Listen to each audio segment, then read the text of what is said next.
Okay, my point being is that a BBL is to make you rounder and bigger, just like push-up bras are to make you rounder and bigger and more voluptuous, and that is a cosmetic procedure. That is not to make you look more youthful. You could say Botox is to make you look more youthful. You could say skincare, facials are to make you look more youthful, but not necessarily boob jobs or BBLs or push-up bras. They're not to make you look more youthful. You could see a woman.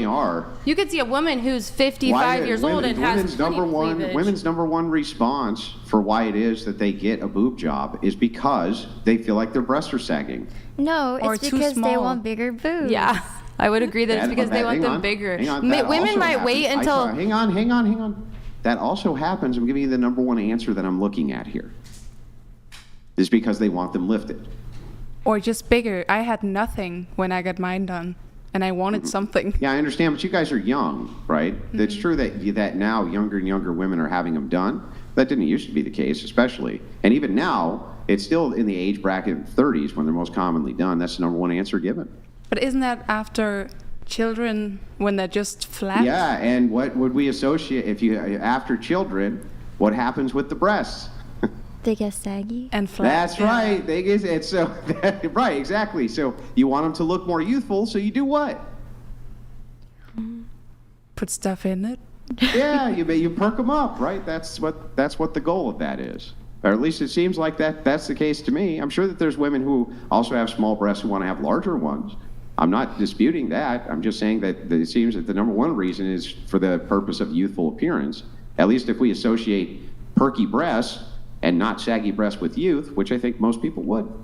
I feel like it just depends on what you're, getting them for. Like, yeah, older people, I agree with Andrew, to make them look less saggy. And then younger people, nowadays, they get it to make them look bigger. So I feel like it goes both ways. Well, women have always gotten them to look bigger, too. I'm just giving you in the course of answers. If we're looking at the respondents and surveys who say, why did you have this done? I'm just telling you what the number one. I'm not saying that enhancement. And also, by the way, a big one for breast augmentation surgery now is reduction in size. That's a massive thing that's been happening over the last 5, 6, 7 years.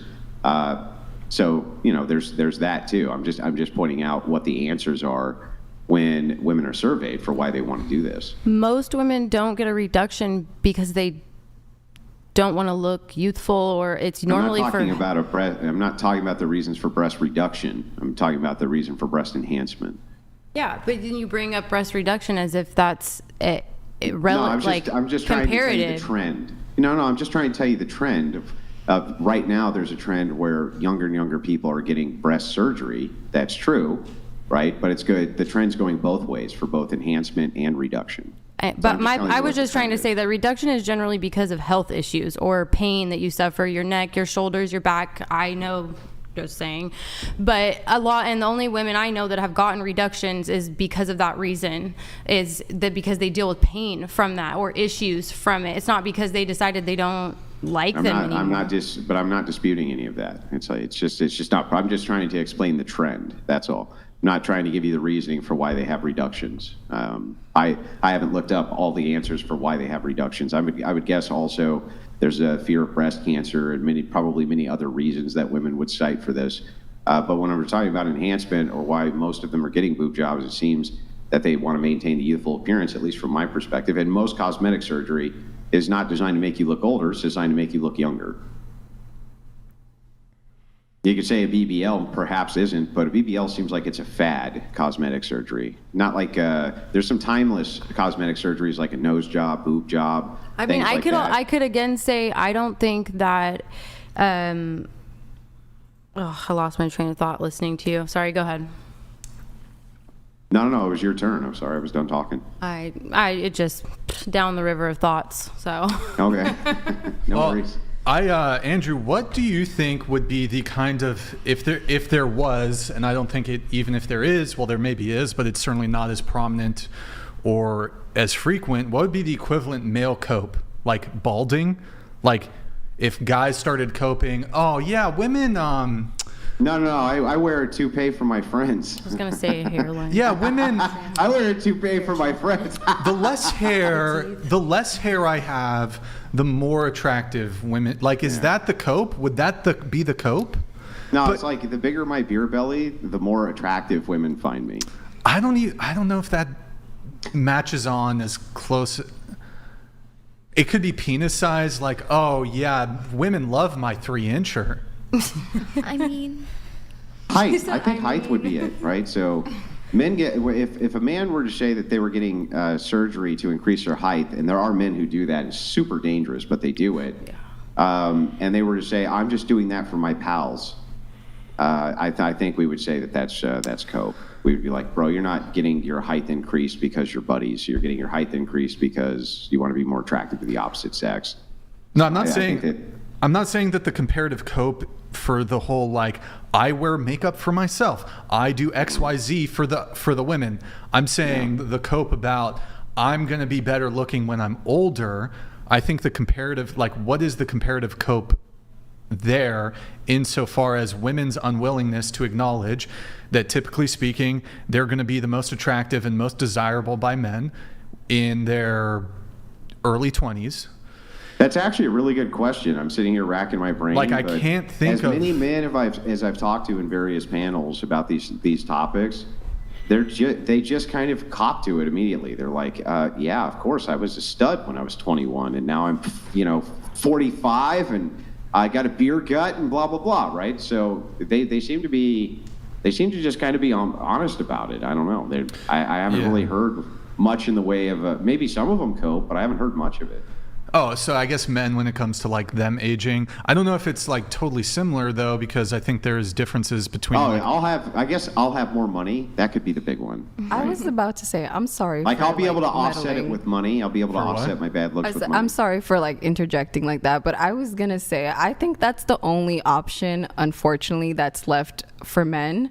I literally had a conversation the other day with one of, I was in an Uber, and this dude who had a whole company, had everything and stuff was going down, and he was very openly and honestly admitting to like, yeah, and I know I'm like gonna end up with like nobody by the time I'm like getting older, so I'm just building a foundation for myself. I'm gonna become super rich, and I'm gonna get myself a young girl, give her everything, you know what? So actually, she doesn't leave me. After having heard you say that, I can't actually say that that's cope. Because it seems like it's the opposite of cope. So he's going, okay, long term, right? I definitely know I'm not going to be more attractive. I definitely know that. So I'm going to have to hedge my bets properly with one thing that I can give to the opposite sex that they'll really like. That sounds like the opposite of delusion to me.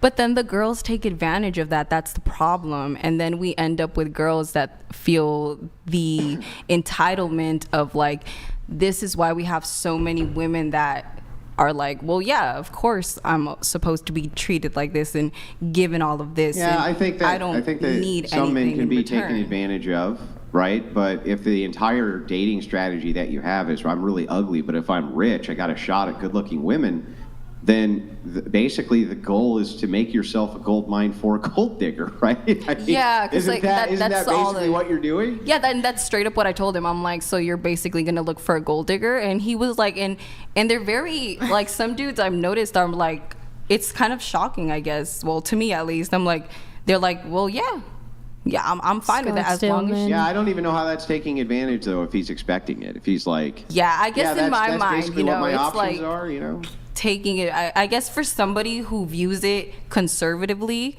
and actually views it as like, damn bro, like you really gonna just let somebody, like a girl, really just take advantage of you that way, even though he's willingly, like you said, he's letting it, like, so is it really taking advantage at that point? But I mean, I think that there's probably a lot of men who have a long-term dating strategy based around the fact that they think that when they're older and have many, many more resources, that they can be much more appealing to the types of women that they want. And I don't even think that they're wrong. So that seems like it's proactive and the opposite of delusion, but rather being proactive so that they can basically stay in the dating market at an older age. I do think that it's a bit delusional, though, to hear 20, 21-year-olds say that they think they'll be just as attractive when they're 45 or more attractive. I think that that's wildly I mean, I think that that's crazy. I mean, granted, there could be some who are. I'm not going to dispute that, but I mean, the overwhelming vast majority of women are not going to be more attractive when they're 40 versus 20. That's just insane.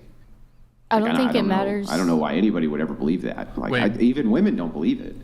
Go ahead. What were you going to say? I don't think it matters how healthy you try to stay too, because like, you know, like looking at my mom and grandma, bless our genetics, you know, we all look really young for our ages. You know, my mom looks super good for her age. Yeah, you do. My You grandma look looks super young. When you said your age, I was like, no way, really? Yeah.